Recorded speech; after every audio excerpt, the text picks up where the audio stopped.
Hello, everyone, and welcome to the Gorgeous Growth Podcast, where we discuss strategies to take your brand to the top. I'm your host, Oscar Guerrero, and today I'm joined by Chris Manderino. Chris is the co-founder and CEO at LYFE Fuel. He's also a former NFL athlete and a certified plant-based nutritionist. Chris, welcome to the show. Really excited to have you here. Hey, Oscar, thanks for having me. Great to be here. It's a pleasure. It's a pleasure. So, if you don't mind me asking, how did you get started in this industry? How did you go from being a former NFL athlete to then having a brand and doing all it is that you do? Yeah, I think it was a combination of, that life experience and then the post-football transition where I ended up landing and working in the medical side of nutrition. So obviously as an athlete, I was always had a vested interest in nutrition and really looked at kind of diet and nutrition as a potential competitive advantage. Obviously, when you get up to the highest level, everybody's talented. So it's what you do kind of outside of, I guess, your training that can really lead to, 1% increase in performance or recovery and all those types of things. So, that was always of interest to me as an athlete. But it was really during that post NFL transition where, I had gotten up to 240 plus pounds as a fullback. And even though I was performing at a really high level, I didn't feel all that healthy. And that was largely due to kind of just a larger amount of inflammation throughout my body. I had like constant heartburn after I would sit down and eat. And eating was really a chore because I just had to consume so many calories throughout the day.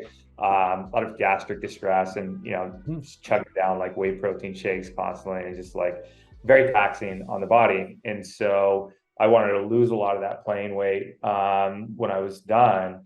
And so I took a more vested approach to looking at diet and nutrition as a way to do that because my training still remained very high, but the weight wasn't coming off. And until I kind of switched, how I was feeling my body, that's when I saw, massive transformation physically, energy levels, and a lot of those other underlying conditions started to completely disappear. And I would say that was reinforced, as actually 2008, right, global financial crisis when I was like making that transition. So everything I'd done outside of football was more finance focused. I thought that's the path that I would ultimately take, but clearly nobody was hiring at that time, and just fortunate enough to have a local entrepreneur founder who had kind of followed my career as an athlete. He was also a former athlete. He had this like niche nutrition company in the bariatric obesity space, really the market leader in that space, and really created it. And I said, hey, if you want to come work for us, we've got some opportunities. And I started, kind of at the low man of the totem pole and was answering customer service calls and just trying to get, my feet wet in the business, and that accelerated my path, and pretty soon became like an outside territory manager, sales rep, and just like became very versed in kind of this aspect of nutrition. And it was throughout that process where I saw a much larger need that existed in the general consumer space around lack of nutrition from food. So because our food system has changed so radically over the past few decades, our food today is less nutritious than it was just a short time ago.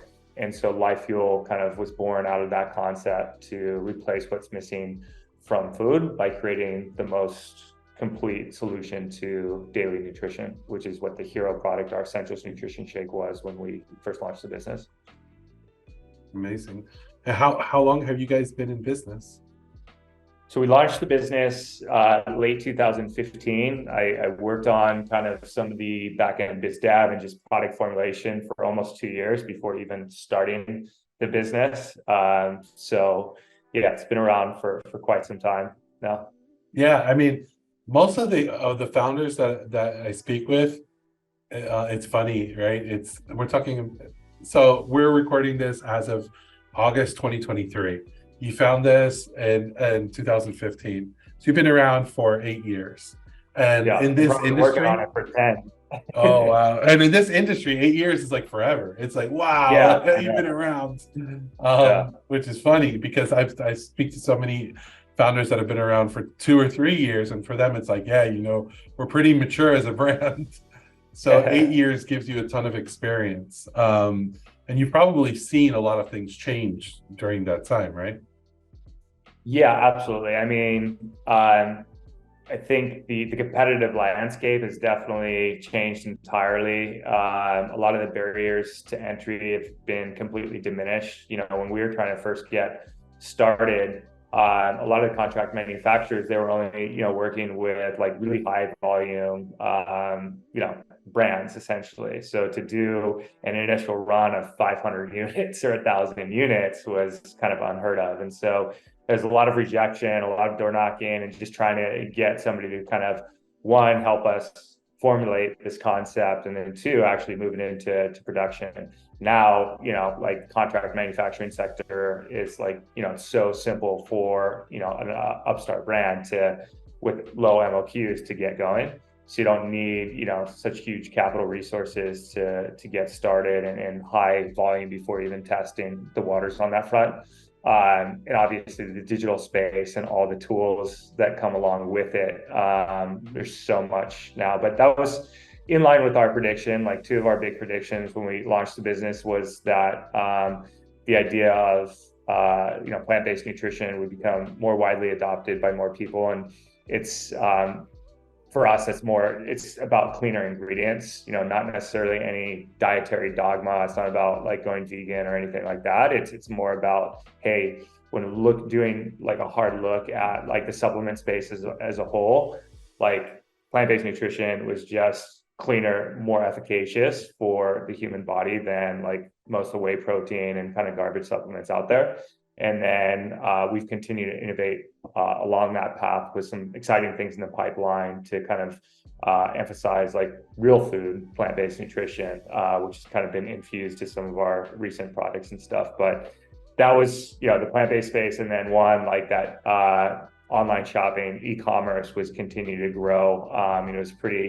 It was established, but it was still kind of in its early phases back in 2015 when we launched.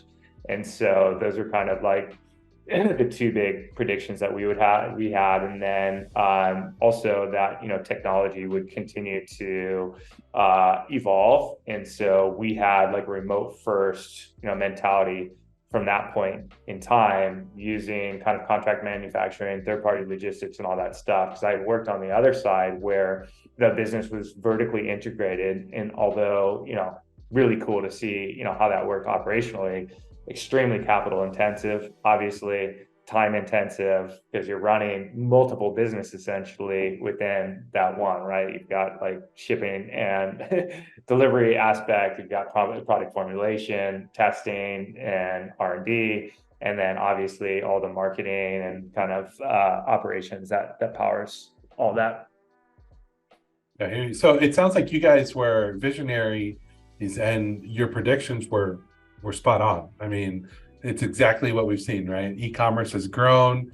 People are definitely more mindful of what they're consuming. So the product definitely was going to have a product market fit. When you guys started out, and it sounds like you guys bootstrapped this, right? Yeah, we did.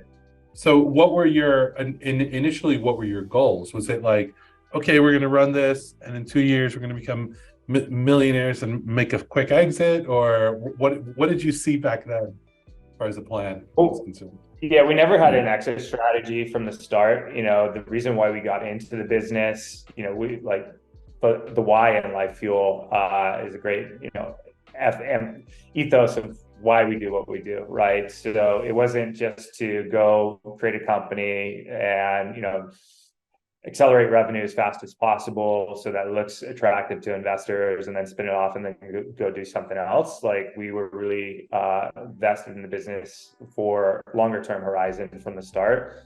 And we think about the business beyond just like the physical products that we make, we really think about it as a transformational business. So we're really in the business of empowering people to change their lives through nutrition and the digital wellness platform that we're continuing to build out.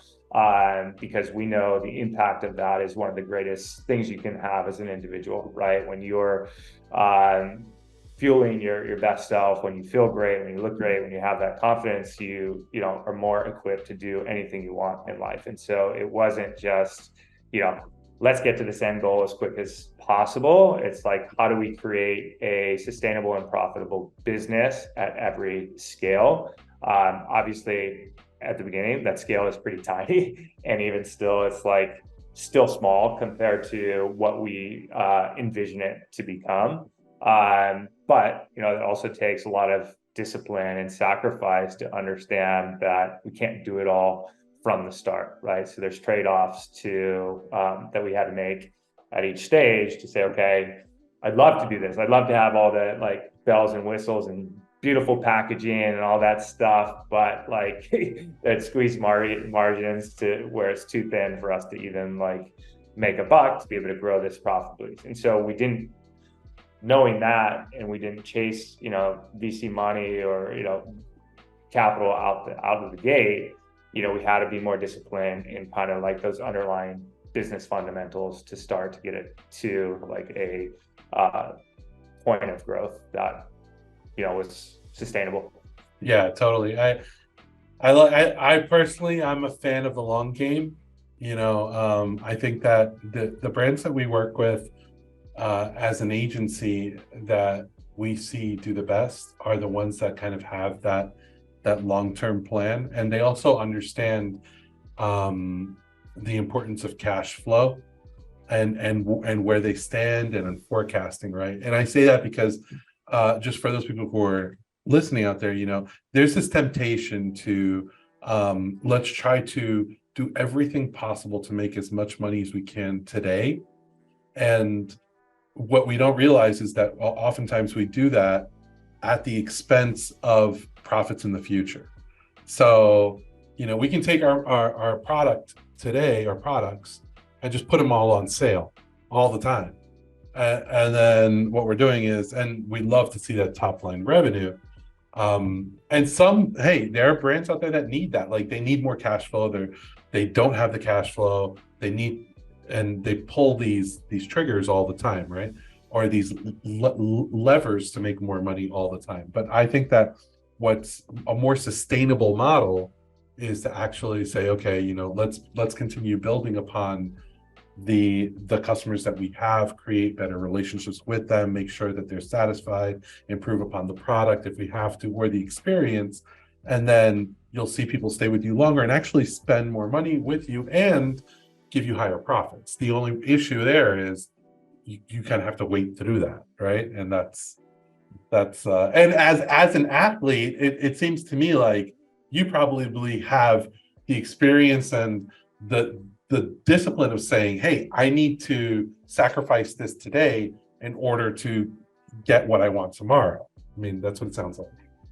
Yeah, absolutely. And, you know, from the start, you know, we weren't paying ourselves any money. It was like I had other, you know, side hustles and stuff, trying to make this a full-time gig. You know, my wife and I spent 3 years kind of working, traveling, living abroad, not just solely for the joy, even though it was an incredible experience, but also to reduce our cost of living. California, living in Southern California is extremely expensive. Like there's no way that we could afford that, you know, taking next to nothing out of the business, right? So it was kind of balancing like that long-term, you know, business goals versus kind of like our own, you know, personal goals, and making those sacrifices in the early days to get to where we want to go, and understanding that we would get to where we are today, but only through that disciplined action of, you know, making those sacrifices early. And I think there was, we definitely ran into kind of some of those insights earlier on in the business where it seemed like, okay, something all of a sudden started clicking with like Facebook and Instagram ads, like revenue shot up. But then when we looked at profitability at the end of the day, we're burning more money than we were making, and just not a sustainable pathway. And so there was internal dialogue so what are we going to do, right? Are we can continue to kind of bootstrap this thing? Are we going to go out and raise money? Like, how much risk do we personally want to take on in terms of like our own money, and like we're doing the credit card roulette game for quite some time and all that stuff. And so yeah, just being disciplined in our approach and understanding that our model was to build this thing over a longer time horizon and not just kind of try to shoot to the moon over the night and chase growth at all costs. Okay, so let's talk a little bit about that. About like, so it sounds like you guys checked out, you tried the whole Facebook Meta ads thing. You see that you can actually get some momentum, but then you really have to be really careful with efficiency, because as you scale, you become more inefficient. And then there's the whole dialogue of am I first order profitable, or am I measuring my success by lifetime value? And then even if I am, what's my customer return rate? How many people are coming back and buying again plays a huge role in that. So what channels are you mostly focused on? Like what channels do you bring your brand most of your customers? Yeah, so we have something on our site post-purchase that asks the question where people discovered us, and the number one answer is through Google. Now, whether that's a blog that we wrote, or some sort of other content piece, whether that's another publisher or review article or something like that, a little bit more tricky to pin down, but Google by far is the best channel for us.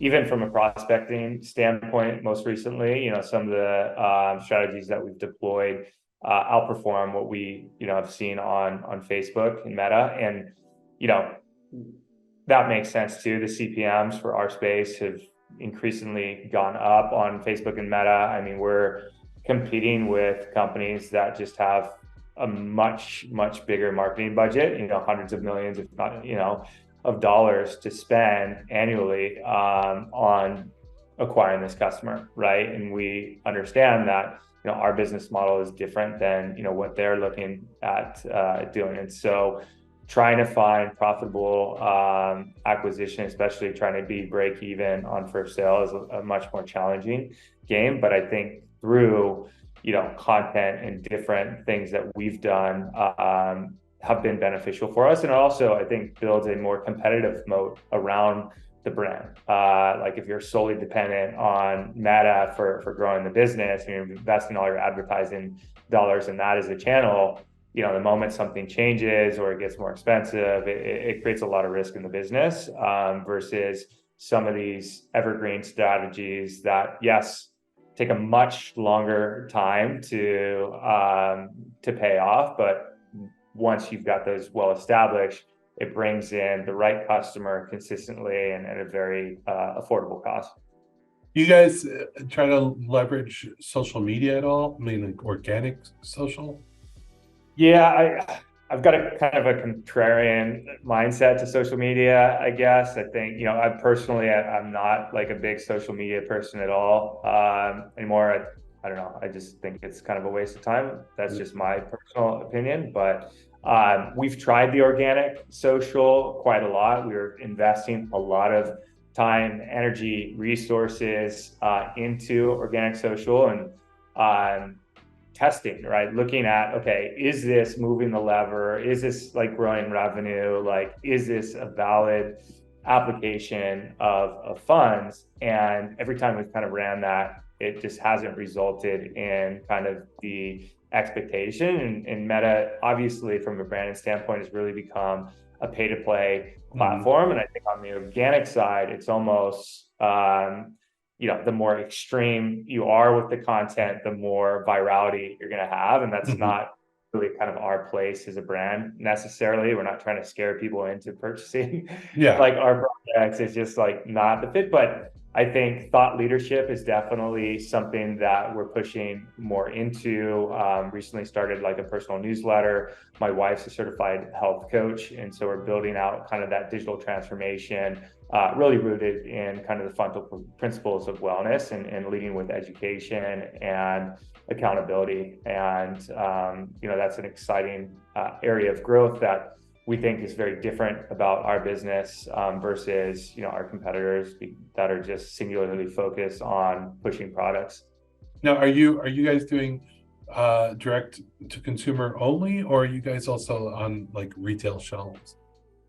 Yeah, so it's early in the business. We're in Erewhon Markets, which is like a very trendy organic grocer throughout LA. They've got like 5 or 6, locations now, sell smoothies for like $50 a pop type thing. But that was like very challenging to manage as a small internal team to begin with. So like we were kind of catering to the demands of the retailer to try to make that work. We had to build out, our own street and demo team. And it was just like really challenging to manage. And when looking at it from like an RO standpoint, at that point in the business, let's say we spent, again, resources are finite. So it's like, okay, where are we going to deploy these marketing dollars? Spending $1,000 or $2,000 a month on like, product placement, end caps and retail versus that same amount applied towards like a digital marketing campaign. We saw the digital aspect like much greater ROI. So that was a better fit with like our internal resources. And so we pulled out of that kind of retail focused approach. We went purely digital and we still entertained retail as kind of those opportunities surface. Now we use something called Fair that, links up directly with Shopify. There's, some independent retailers and, other people that have kind of started selling our products by finding us through that. And that's a good fit for like this digital first business model that we've really emphasized. And, not that we're opposed to retail, but I think it's definitely a different, growth strategy and takes a lot more resources. So we'll continue to entertain those conversations as they happen.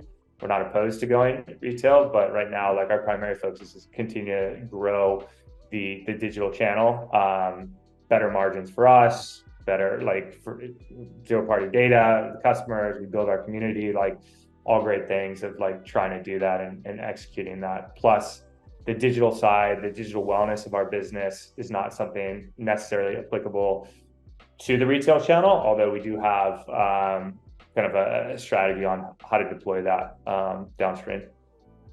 Awesome. That's awesome. So you've been through, you've been around for a while. You've seen the ups, downs. You already mentioned the whole issue with Meta and issues that both you experienced and other brands experienced as well.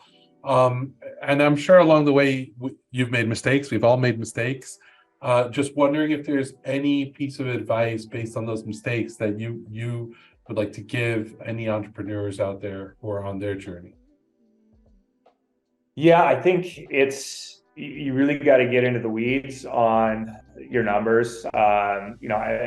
At the beginning stages, my business partner, he's got more of the tenor, like financial background. He was doing mergers and acquisitions and like way more expertise, on that front. He's got the MBA from Booth Business School and all that, good stuff. And I was just like solely relying on kind of his stewardship over the financials. And I was more focused on product development, branding, marketing, operation, everything else, right? And so when I had that singular focus and not really understanding the other side, which is financials, he would say things like, okay, we got to be, more cautious or this, or, I wasn't fully understanding why, because I'm looking at top line revenue and it seems like everything's great. The business is growing, things are awesome, but I wasn't, privy to the fact that we were actually not profitable at the end of the day. And so like getting closer and taking more ownership over that aspect where, at this point I look line by line, every expense going out the door at the end of each month. And that really informs strategy for the next month and kind of a bigger kind of strategic planning every quarter, that has really flipped the business entirely, because now we're mutually aligned over what that core business goal is, to be profitable at every scale. And so I can better align business resources from the product development, branding, marketing standpoint, knowing the impact that it's going to have on the fundamentals, the profitability at the end of the day. And so that's, a great, like, it's been great for us. It's working really well, but like, that's really, it can be time intensive, and it takes getting into the weeds, and it's not the most fun task to do at For you.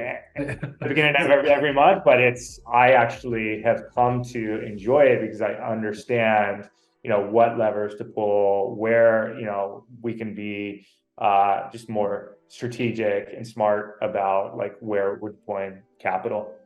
That's awesome. That's awesome. I see that a lot. What you're lucky, because you have that person that has been with you, that understands the financial side. Yeah. And what I see more often than not are founders who are on their own. And that founder that's on their own is trying to do the marketing. They're trying to, they're the visionary. They're working on the product. They're in the community. And the problem with that more often than not is that even on the marketing side, they're focused on the wrong metrics. And then they don't understand the financial side, because the financial side, as you mentioned, it's challenging. It's not easy to understand your contribution margin, your fixed cost, your variable costs, your all of these things that are happening all at the same time. Then even though you make a sale and you've got this money that's coming in, there's cash flow, right? Like you need a certain amount of that money going back out and buying more inventory. So I think that's all really powerful. Like it's probably, it sounds like you two have made an excellent team, and what you're building. It's been a great partnership. And it's not that I'm the expert in finance or marketing, but I can speak to all these different aspects. I'm well enough versed to hire somebody for it if needed, right? And as the business continues to grow, that's what we need to do, right? It's displacing myself as much as possible, from overseeing these things directly, to now having the confidence in somebody else who's assuming those roles and responsibilities. But like, if I can't understand, even on the marketing side, what LTV means and how that, fits with our overall financial model, and like customer acquisition costs, and what our like tolerance is, all that, how can I set a marketing budget? How can I, speak to like how that's going to impact our business today and over the long term, right? It becomes more difficult. So I think it's wise for founders to get up to speed on all these aspects of the business, not necessarily doing it all yourself, but being able to kind of understand, the P&L, cash flow, and all these things, so that you can either go find the person that can help you with that and hold them accountable within the framework of the business model that you've designed, or roll up your sleeves and do it yourself until you have the ability to go get that person. So you guys, I mean, it sounds like you put your money in the right place in 2015, or at least your vision, your time, your effort, and your predictions came to fruition. Where do you see the future of your brand and of your industry? Yeah, that's a great question. So I think the early predictions definitely held true. There were some other foundational principles that we're seeing playing out now. So one, in terms of industry, I think that's the more personalized approach to nutrition. We're a firm believer in bio-individuality, which means what works for me is not going to be the exact playbook that works for you, and especially looking at health and nutrition, right? So anybody that tells you, one specific diet is kind of like the best approach for anybody, like, run the other way, right? You can't say that a keto diet is going to be perfect for everybody, or a vegan diet for that matter, or a carnivore diet. There's not a one size fits all approach to diet nutrition. And so leaning into the personalization of things, both from a product standpoint and kind of with that digital wellness platform, is where we're going as a business. The other one is kind of being a bit more disruptive to the supplement industry as a whole, educating consumers around the efficacy of a real food, plant-based approach to product formulation, which is kind of in our innovation pipeline, versus synthetic chemicals, which is the industry standard. So the vast majority of supplements start from petroleum-based ingredients spun up in a lab to mimic natural vitamins, whereas what we're doing at LyfeFuel keeps the real whole foods intact. So if you look at our Essentials Nutrition Bars, which we just launched maybe a year ago, it delivers 25% of your daily value for 21 different micronutrients coming from potatoes and cranberries and spinach and like all these things that you can recognize and pronounce.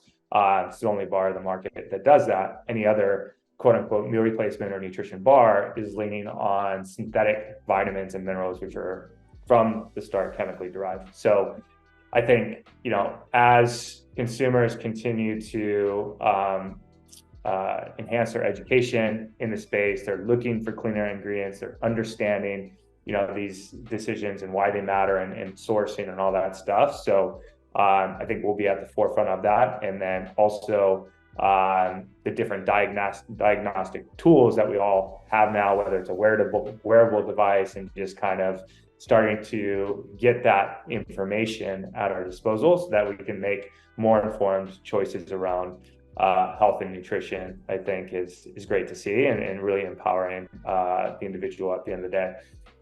From a business standpoint, I think on our horizon, we'd love to get to a point where we're able to replicate this lean business that we've established here in the US market, and take that and kind of use it as a blueprint to expand into international markets. We don't, US market doesn't need to be the end all be all for this. If that model starts to break down at a larger revenue market, that's fine. We'll go look for, consumer demand and opportunity outside of the US, instead of just trying to force this thing and flip an unprofitable, point in the US.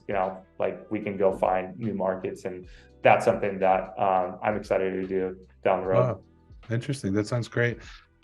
Just one of the things that popped into my mind, because when you mentioned how important every individual is, basically every individual has will react a different way to different solutions. It would be interesting to see in the future maybe how we can take all this data that we're getting from our smartwatches and all these devices that we have, and actually plug it into an AI tool and see how that AI tool would tell us, like, hey, this may work great for you, Yeah, and so that's definitely coming. That's definitely in the there's bigger companies that are working on that stuff, but like our tech and what we're building out is just trying to democratize that to begin with, right? So for so much time it was like athletes and celebrities are the only ones with access to like personal trainer, home chef, like personal nutritionist, all that stuff. So now if we can kind of put that in the palm of your hands and provide access and accountability to people, it helps to democratize that. And then, with that data, start to make more informed choices around this, and utilize, AI to look at the data and say, okay, how can you kind of continue to improve and adapt over time? Totally. That's exciting, man. I'm really excited to see how things adapt and improve and change over time. So if people wanted to find out more about, what's happening with your brand and with yourself as well, where would they look? LyfeFuel, just the website, or anywhere else? Yeah, LyfeFuel, that's life with Y, LYFEFUEL.com. That's the best place. We've, again, our focus on like content and creation. Like that's where I guess our best content is for those people that still enjoy reading, and it'll take 7 to 10 minutes out of their day to read a blog post or something. Like go there. If not, we're on Instagram at LYFE Fuel as well, and then I've got a personal newsletter that just started. It's in the early stages of getting rolled out now. That's just chrismanderino.com, and that will be kind of more behind the scenes about the brand and just kind of a deeper dive into some of these health and wellness topics through that newsletter. Sounds great, man. Thanks so much. I really appreciate it, and I'm sure everyone else does too. I wish you all the best. Thank you. It's a pleasure. Bye-bye.